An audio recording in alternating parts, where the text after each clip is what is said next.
Welcome to the Brick and Mortar Marketing Podcast, the podcast for small business owners like you, learning to grow your brick and mortar business in today's online-focused world. Now, here are your hosts, partners in life and business, Zach and Brianna Hayden.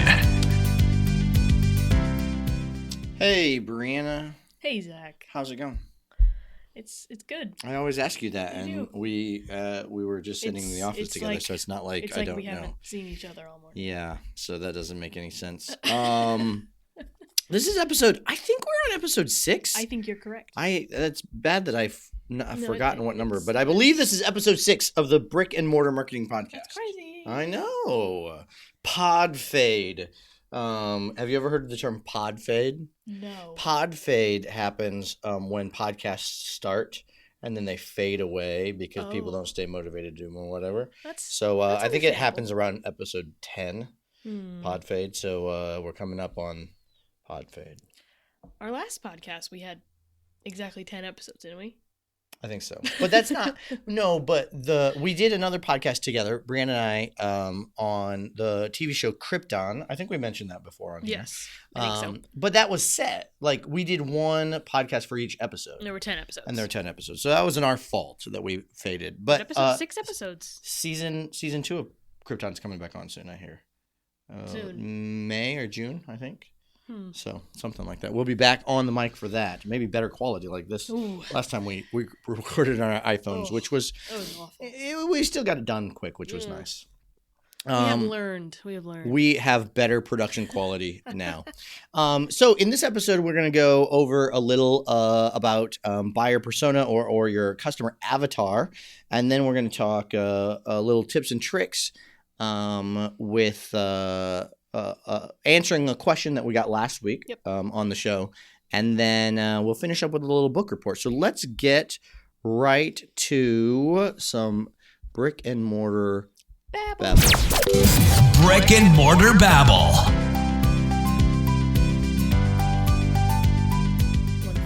So, Brianna, I thought we would talk a little bit about customer avatar. And often when I say this, people think those blue guys from that dumb movie James Cameron did. Whoa, those are fighting words in some parts. It is a dumb movie. I don't care what you think. But that is not what we were talking about. That is not what we're talking about. So, what avatar are you referring to? A customer avatar is your ideal customer. And a lot of small businesses. That's not everyone. No. Oh. I know. This is the problem. Most small businesses often start and say, who's your customer? Well, everyone. Ugh. Everyone is my customer. Oh. That is wrong. If you try to appeal to everyone, you will appeal to no one. Unless you're selling oxygen. And then even then, some people are dead. Or some people were like, I don't want to buy oxygen from you because you market oxygen this way. I want to buy oxygen from these guys because they market oxygen a different way. Okay. You have to pick your ideal customer and decide who that's going to be, and then your message needs to be crafted to that person. Yes. So an exercise that has been talked about with marketing experts forever is writing out a customer avatar. So what you do is you write and you pick a specific person. Okay. So you say, my customer avatar is a woman in her mid-30s. That's already more specific than a lot of people. Way more specific. She has 2 to 3 kids. Okay. She works and her husband works. Their kids are elementary school age. She wants to do everything. She wants to have a good career and then take care of the kids. And she wants to make sure that she's keeping the home up and stuff like that. She probably subscribes to some emails that talk to her about keeping organized and things like that. And then they even suggest that maybe you write down what kind of magazines would this person go to read, what kind of super detailed, what kind of websites do they visit, what are they fans of, even giving them a name and saying, this is my avatar. Okay. Okay, so that is one experiment, is going and saying, this is the kind of person. Now, a lot of small business owners then go, well, but then I'm not going and marketing these other people. I'm missing out on all these I'm other missing out on all these customers. other, yes, exactly. But when you can get your marketing message triggered in, so when you read, I was telling Brianna about a Facebook ad that was on my newsfeed today. I'm not going to tell you what the ad was. Don't do that. But I looked at it and went, why in the heck am I seeing this? That shows that they don't have a clear enough avatar of who they're trying to. Because what you want is, as a business owner, for someone to read your ad or see your marketing materials and go, oh, these guys know me. Yeah. This is exactly how I feel. Just like you're talking about something and then the ad for it suddenly shows up on Facebook and you're like, oh goodness, this is it. That's exactly what I need. That's what you want with your marketing. And that won't happen unless you've identified who you're marketing to. It can be an expensive mistake too. Yes. I'm paying a bunch of money on ads that go to everyone when only 5% of that audience is actually my customer base. Yes. And this isn't just for ads, but even your website copy, who it's talking to is very specific. Now, that doesn't mean that you have to have only one avatar. Okay? You might have 2 different avatars or 3 different avatars. But those are 3 distinct categories of people that you're marketing to with a specific product or service. And those are the people you're marketing to. Even you look at all successful companies are doing this. Okay. You look at the way they advertise, and if you connect with that advertisement, there's probably a reason they have picked you out as part of their marketing segment. So another way of doing this is to look at your current customers and pick out the person or someone that is a great example of the kind of customers you'd like to have more of. Your number one customer. Yeah, so you're like, this is a great person. This is who I want. Then look at them and figure out what is it about them that makes them your ideal customer. And write it down and go, okay, this is the person I need to talk to. And it needs to go beyond the fact that, well, they're my friend. Yes. They like me. Yes. Yeah, because that's not replicable. No. Is that a good word? I don't know. You need to be able to write your website copy, your email copy, your Facebook ads, your Instagram posts, everything needs to be written to this specific person, so that it connects with them. And then half of your job of selling is done because it's already connected with them. In a lot of places they don't do this. They worry that because you're excluding some of the market, you're missing out on all these opportunities. They're missing out on all that money they could make. But you're not talking to anyone. You're not specifically connecting with any part of the market. So then you're missing everyone. Yeah. I think you should think about it as having individualized conversations with people as opposed to, just putting a blast out on the radio and saying, hey, who wants to be my friend? Yes. Yeah. Having purposeful interactions with specific groups of people. Exactly. And I'll often people will market to who they're familiar with or people who are already in. Mm-hmm. And if you've marketed to someone who's already in, you might be tweaking your messaging to someone different. So I think with that also comes the danger of marketing to people that are just like you. Yes. You as a business owner, you really need to just face up to the fact that not everyone is going to be like you. You could have a great customer and their ideas are completely different. The way they live their lives is completely different. And that's okay. Yeah. So I think it is important for business owners to sit down and come up with your customer avatar. We often have what's called scarcity mindset. Like, there's not enough. Yeah. There's not enough people in this segment, so I can't do this. I have to broaden it. Start specific. Work that angle, and as it grows, then you can move out from there. Okay, but even Walmart has a specific customer avatar. Even Walmart doesn't sell to everyone. They don't sell to everyone because people who like Walmart don't go to Nordstrom's or, necessarily Bed Bath & Beyond or even Target. Yeah. You're usually either a Walmart person or a Target person. You're not, I love to go to both. Not always. That's a good example that like even giant corporations are not for everyone. Exactly. They're not for everyone. And they're not worried about it. And no, just like fast food restaurants. Okay? Yes. You don't see McDonald's selling every kind of fast food. They don't have Chinese food and vegan and Mexican and, all these different things. They've picked a specific segment and that's what they're going for. Yeah. So that is kind of our brick and mortar babble for know today. Who you're selling to. And this is your assignment is write this information down. Pick out your 1 or 2 customer avatars and make sure you know who they are and how you would speak to that person. All right. So let's go to some tips and tips and tactics. Thank you. You're welcome. Marketing tips and tactics.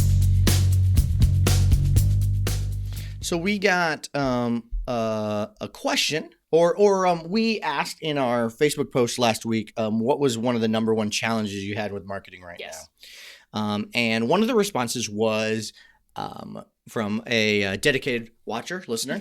Thank you, Scott. Hi, Scott.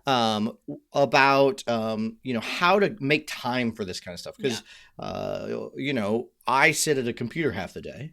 But not all small business owners have that luxury. They're doing things. They have other jobs. They've got a job or a job that is not part sitting at a computer. Yes. Where you have the opportunity to do this. So one of the things that is super important is one, making sure that you are keeping yourself organized in some way on what is priorities and what is not. That's the hard part. That is really hard. It took me years to figure out a good system for myself. Otherwise, you're just grasping at straws all day long. Yeah.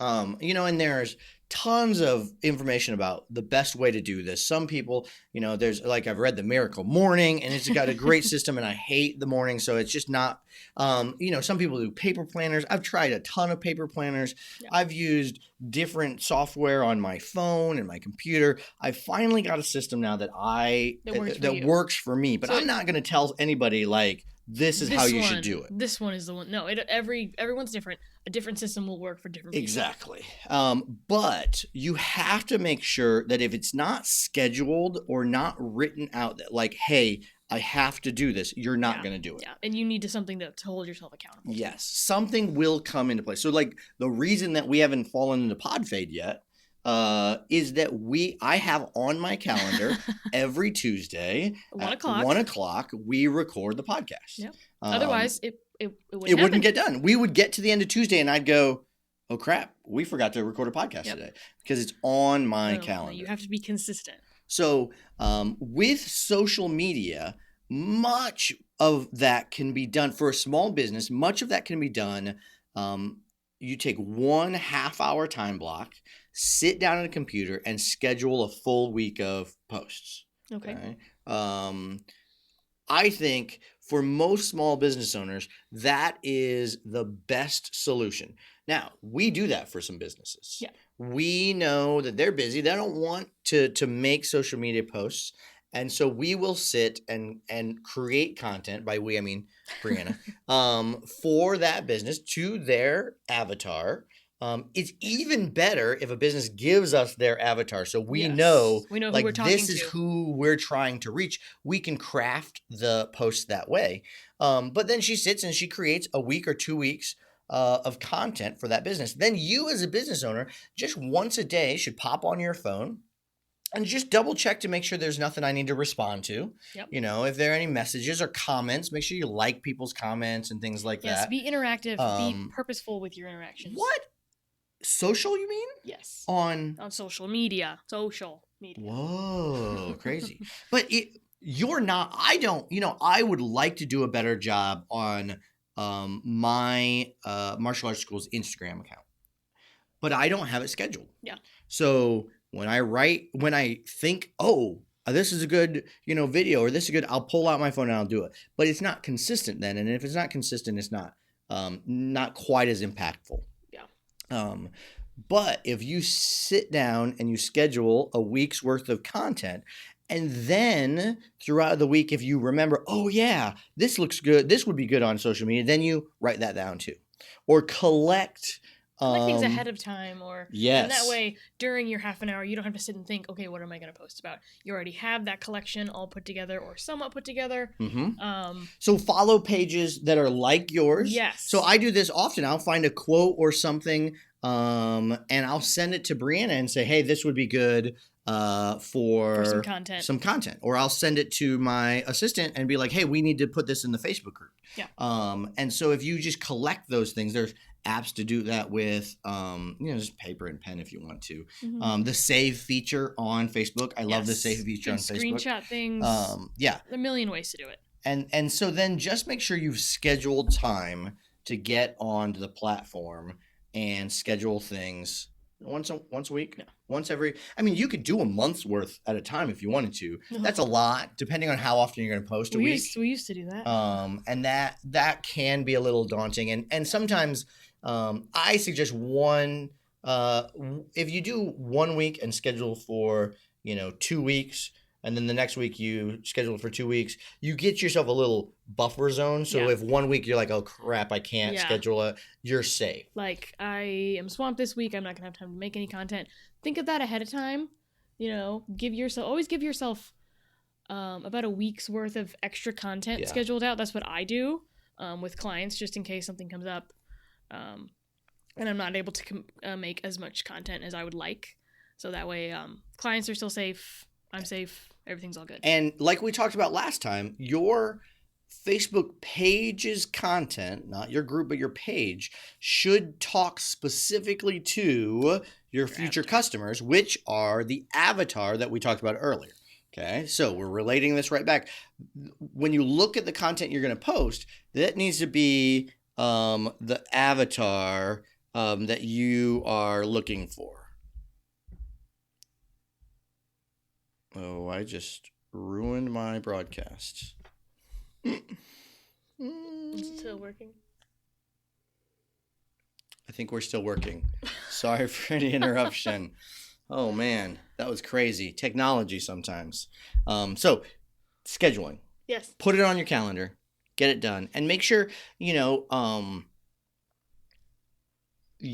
need to realize that though right now you might not think it's a priority, it needs to be. Yeah. It gives you credibility. And as we continue Facebook, Instagram, these social platforms, especially Instagram, is going to continue to grow. Yeah. They're going to continue to have more reach. You're just going to want to make sure you have this information out there. And if you just continue to be like, oh, I'll do that next week, or I'll do that next week, you're not going to do it. You need to put it on your calendar. Get your spouse or your business partner or just somebody that you can say, hey, keep me accountable. I'm going to do this starting on this day, and I'm just going to be consistent with it. Yep. Whether it's a person, software, an app, whatever. Yeah. And you just schedule it. That's the biggest thing. Yeah. You can schedule it right through Facebook. You don't need any special programs to do it. It's just anybody can do it. Yep.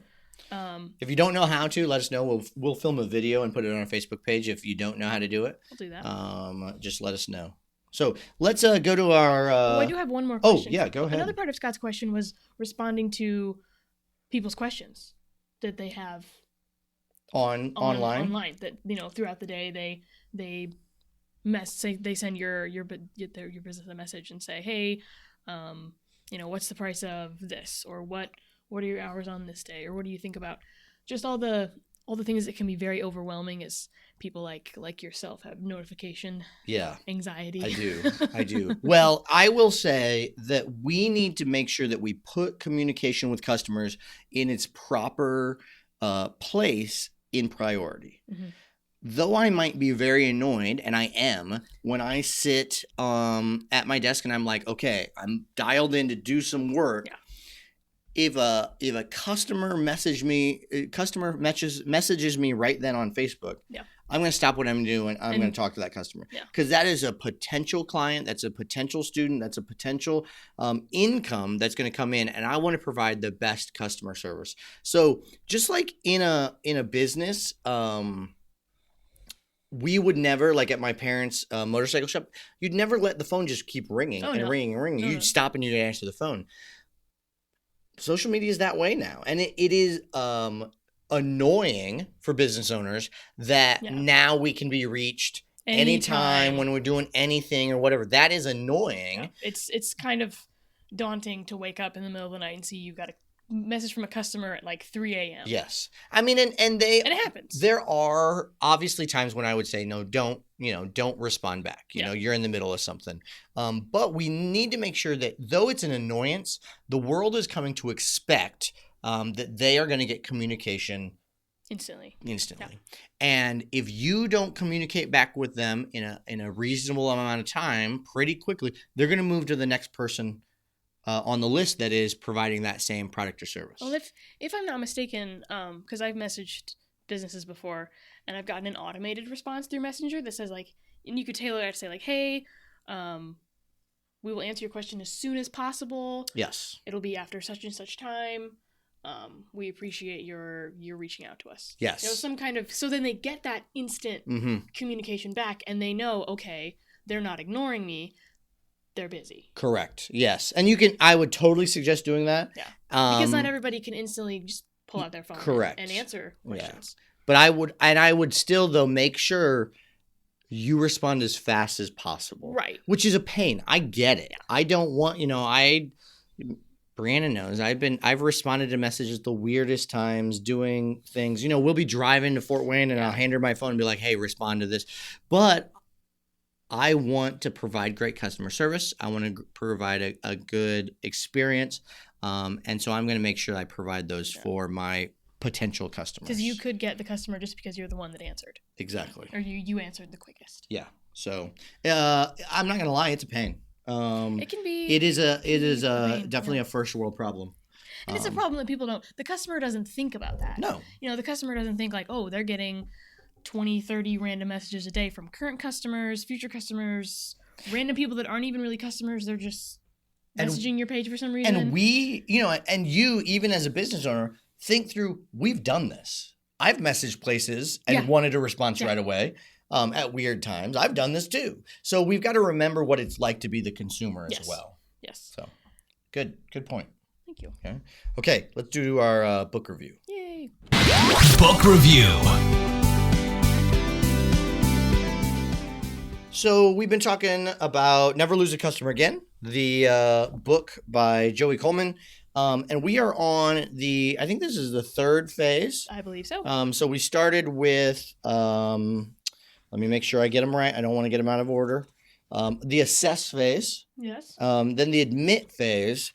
And now we are on the affirm phase. Okay. So this is the phases a customer goes through in the buying process and where we can provide an extra level of customer service that then helps us keep this person for a long time as a customer. So it's pretty important. Yeah, it's very important. I mean, unless you don't want customers to stick around for a long time.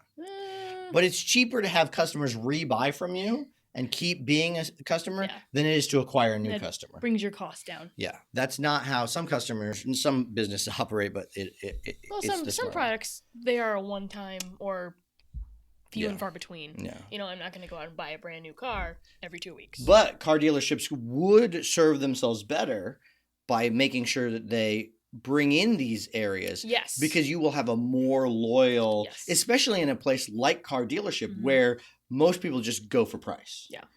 But then there are also things like getting your oil changed, tires checked, different service options. And if you provide these, if you do outstanding customer service, somebody will go, oh, it might cost me a little bit more, but I'm going to this dealership because I love them. Yeah. They become raving fans.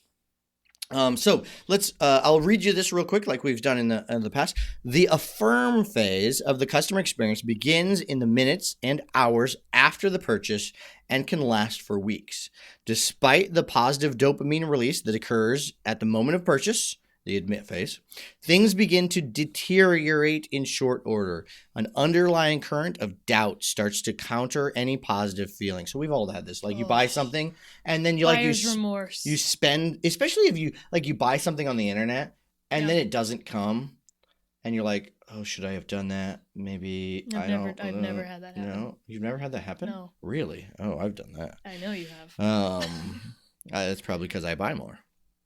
The longer this buyer's remorse goes unmitigated, the faster the customer's mood deteriorates, and the more anxiety grips the customer's emotion. The quiet zone between the purchase and the delivery of your product or service further exasperates the problem as the void in communication is filled by the customer's self-doubt. So it's kind of like you take somebody out on a first date and then you don't talk to them for a week. Yes. They're waiting for the phone call. Yeah. They're like, oh no, it went terrible. I shouldn't have done that.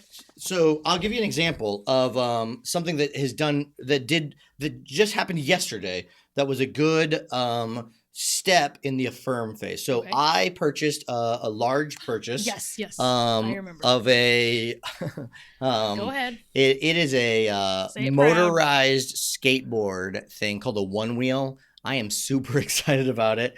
You will see me riding around Kendallville a lot with it. But after I ordered it, I was pretty upset. Not upset, but distraught. You didn't tell me that. That I wasn't really distraught. I mean, you were over the moon. No, I was really excited. But then nowhere on the ordering page or anywhere did it say that this wouldn't ship right away. Nowhere did I know that this was going to take 2 months for me to get. And then when I realized that it was going to take 2 months, I went into a deep depression. It was not actually. I did not actually in any way feel depressed, but I was bummed. I was like, you were expecting it to I wanted this to come, and soon. I was like, oh man. And so I think the company could have done a little bit more in the phases earlier. Immediate. Yes. And then maybe even scheduling out emails to go over the next 2 months to say, here's what's happening. This is how you can get ready. Mm-hmm. Let me show you this. But yesterday they sent me, as a bonus for I got it early or whatever. I got a hat and a cup that had the logos and stuff on it. And that is a great tool in the affirm phase that people can use. It was totally unexpected, right? I knew I would get them because not the cup, I don't think. I knew I was going to get the hat. Yeah. It was just part of the deal, but I didn't know it would come earlier than when the actual product would come. Altogether. I think they would have done a better job if they would have sent it right after they ordered. I agree. Because then you're like, oh man, I got to wait 2 months. And then you get this in the mail. And it's like, whoa. Another example. Well, this isn't necessarily the affirm phase. Maybe another phase. I got a product one time, and they sent a gift in the package with the product. I have these greens that I drink in the morning, and they sent a shaker bottle with it, which was super impressive, and it was just a surprise thing. So that wasn't in the affirm phase, but it's the same idea. If you have a space between the time someone admits they have a problem and purchase your product and the time that they're going to actually experience it, you need to do something in between. Okay. Text them, call them, send them an email, send them a video, snail mail, something that gives them some excitement, that keeps them on the journey of being excited about your products. Yeah, because sooner or later they're gonna start to have doubts about their purchase one way or the other. Yeah, it's completely normal. Human nature. Some companies do. In the book, there's a great example of a company that they're the emails that you get, like the order confirmation email and then the shipping email, have some really clever text to them. Like, I don't even remember the product, but it's like, our staff has gently grabbed your product out of the shelves. That's genius. And gathered around together to celebrate it coming to you soon, and they wrote it with this giant thing that just makes you excited about it coming. Most of the time it's just like, order 612B-7 has shipped. Exactly. Yay, delete. So you can do some of the stuff in this firm phase that really makes people... And to make you stand out. Exactly. Yeah. And then you're like, I will do that again with that. Yeah. So, hey, that is our book review for today. We're going to keep going through this. Never Lose a Customer Again. Hopefully you've gone out and bought a copy already. If not, you should. It is really smart information for any business owner. Oh, you know who could do this really well? We're talking to a realtor right now. Yes. Doing some stuff. But that could be a place, and I don't know if this happens in the realty, but you sign on the dotted line that you're going to buy a home, but then you don't often take possession for a month or 2 months. You as a realtor could really do something special in that intermediate time to like talk about all the doubt that sets in for I just bought a exactly. So some neat things you could think about in there in your customer journey. It is interesting. So what is their assignment, just to recap? Your big assignment, write out your customer avatar. Do it. Okay. Pick one specific person and then maybe your business. So like, let me give you an example of my martial arts school. We have one main avatar that is the family, we've looked at a certain age, certain income, this kind of thing. But we've started a second avatar that is now our Krav Maga program. These are totally different. And the way you speak to those two audiences is very different. It is very different. And so if you have a business like that, you might have 2 avatars, okay? Possibly 3, but don't go any more than that. And really just start with 1 should be the best thing. And I think if a customer doesn't fit your avatar, that doesn't mean they can't be your customer. No. But, they'll still come in. You'll still get people outside of your avatar to come into your business, but you need to be speaking to that specific avatar first. Yes. So, okay. Episode 6 in the can. In the can. Isn't that a phrase? In the books? In the books? In the can sounds kind of gross. Okay. I wasn't thinking of that kind of can, but okay. We're out. All right. Goodbye. Bye.